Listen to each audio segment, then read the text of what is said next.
Manifestation devant le palais de justice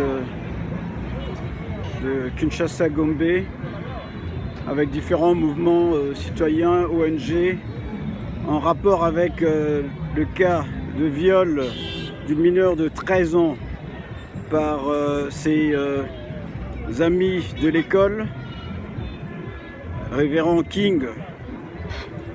Alors on est tous vraiment outrés, concernés par ce que la fille et sa famille ont vécu.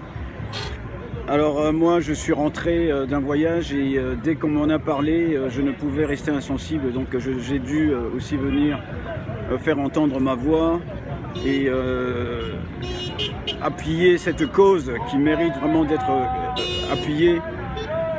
Je veux dire, je suis concerné de plusieurs façons en tant que juriste, en tant qu'écrivain qui a consacré et qui consacre des livres sur la justice et les abus, la barbarie dans les milieux aussi bien universitaires, les institutions d'enseignement que les milieux judiciaires et autres.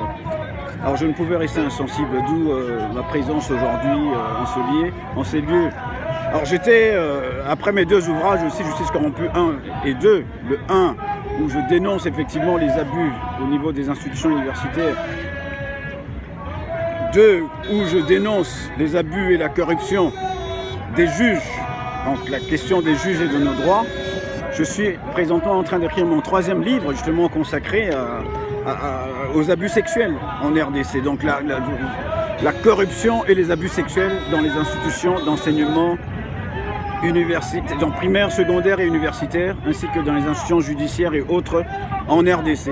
Alors l'objectif du livre, le 3e, est de délier des langues, justement pour que les victimes puissent sortir de leur silence et pouvoir dénoncer. C'est le seul moyen pour qu'on puisse mettre fin à ces actes de barbarie.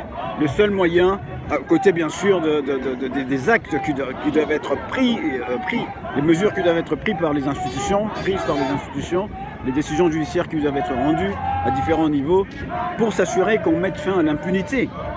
Alors sans ces deux aspects-là, la dénonciation par les victimes et leurs familles et la fin de l'impunité par les autorités habilitées, on n'arrivera jamais à mettre fin ni à la corruption ni aux abus sexuels. Il est temps qu'on mette fin à la corruption, aux abus sexuels et pour protéger aussi nos enfants dans nos institutions d'enseignement. Comme je vous dis, ça commence très tôt, primaire, secondaire, universitaire, au niveau des institutions judiciaires aussi et autres. C'est une cause, je pense, qui en vaut la peine. C'est une cause universelle qui vous intéresse et qui vous concerne, qui nous concerne nous tous. Alors, la main dans la main, nous devons travailler pour qu'on mette fin à la corruption et aux abus. Alors nous interpellons également par ce message et par ce livre qui va paraître bientôt, les autorités à tous les niveaux.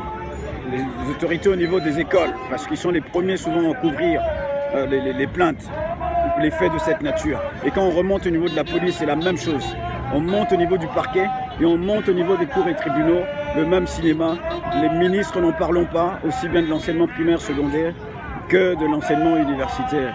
Le ministre de la Justice, le président de la République, le Premier ministre, Madame la Première Dame, nous interpellons, vous tous, à différents niveaux concernant ce cas. Et le livre va sonner encore l'alarme comme il faut.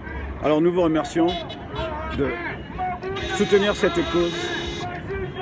Ensemble, nous vaincrons et la corruption et les abus sexuels dans les milieux concernés. Je vous remercie. Zeb Zabo, Justice corrompue.